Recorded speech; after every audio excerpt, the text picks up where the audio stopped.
মধ্যপ্রাচ্যে কি আরেকটি যুদ্ধ অনিবার্য হয়ে উঠছে এবং সেই যুদ্ধের প্রথম আঘাত কি আসবে তেহরান থেকেই?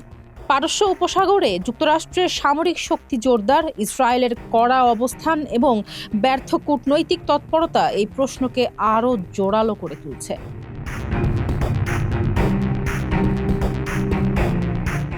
সাবেক মার্কিন প্রেসিডেন্ট ফ্রাঙ্কলিন ডি রুজভেল্ট একবার বলেছিলেন, যদি দেখেন একটি র্যাটল স্নেক কামড় দিতে প্রস্তুত, তবে কামড়ের আগেই তাকে থামাতে হবে। বিশ্লেষকদের মতে আজকের ওয়াশিংটনের দৃষ্টিতে ইরান সেই র্যাটল স্নেক। প্রশ্ন হলো, এই যুক্তি কি আবারও প্রিএম্পটিভ যুদ্ধের পথে ঠেলে দিচ্ছে যুক্তরাষ্ট্র ও তার মিত্রদের?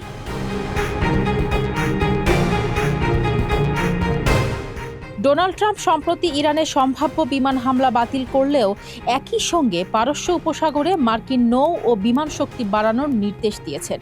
হোয়াইট হাউস বলছে এটি প্রতিরোধমূলক ব্যবস্থা, কিন্তু তেহরানের দাবি এই প্রস্তুতি আসলে যুদ্ধের মঞ্চ তৈরি করা।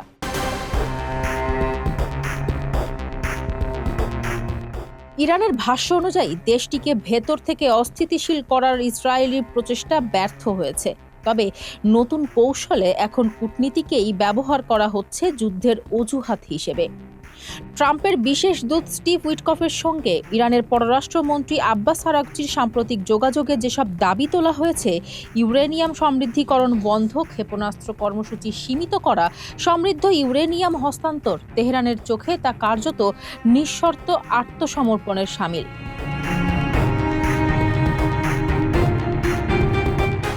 ইরান জানে এসব শর্ত মানা সম্ভব নয়, আর ওয়াশিংটনও জানে এই প্রত্যাখ্যানই পরে ইরানের অনীহা হিসেবে তুলে ধরা হবে, যা সামরিক পদক্ষেপের নৈতিক ভিত্তি তৈরি করবে।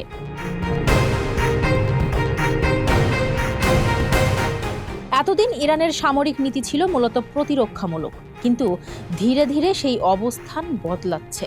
বিপ্লবী গার্ড বাহিনীর সাবেক জেনারেল ইয়াহিয়া সাফাভি প্রকাশ্যেই বলেছেন, আমাদের আক্রমণাত্মক কৌশল গ্রহণ করতে হবে।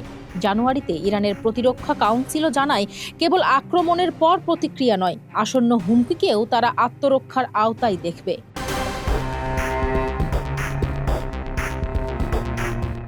এই প্রেক্ষাপটে আবারও আলোচনা এসেছে প্রিএম্পটিভ ওয়ার, অর্থাৎ আঘাত আসার আগেই আঘাত হানা। ইতিহাসে এর সবচেয়ে পরিচিত উদাহরণ 1967 সালের 6 দিনের যুদ্ধ, যেখানে ইসরায়েল প্রথম আঘাত হেনেই যুদ্ধের গতিপথ বদলে দেয়। বিপরীতে রয়েছে প্রিভেন্টিভ ওয়ার, ভবিষ্যৎ সম্ভাব্য হুমকির বিরুদ্ধে আগাম যুদ্ধ, যেমন 2003 সালের ইরাক আক্রমণ।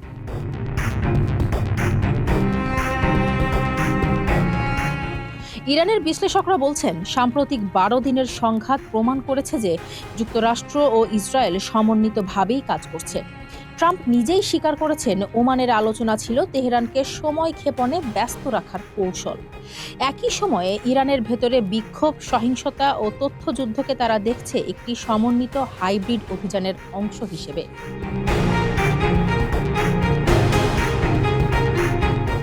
তেহরানের সামনে এখন দুটি পথ: প্রথম আঘাত সহ্য করা, নাকি নিজ শর্তে প্রথম আঘাত হানা।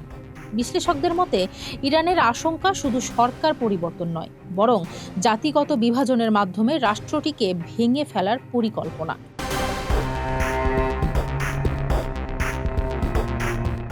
যদি যুদ্ধ অনিবার্য হয়, প্রশ্ন একটাই, কে ঠিক করবে শুরুর মুহূর্তটি, এবং সেই মুহূর্তে মধ্যপ্রাচ্য কি আর আগের মতো থাকবে? ফারজানা হাসিন, মানব কণ্ঠ ডেস্ক।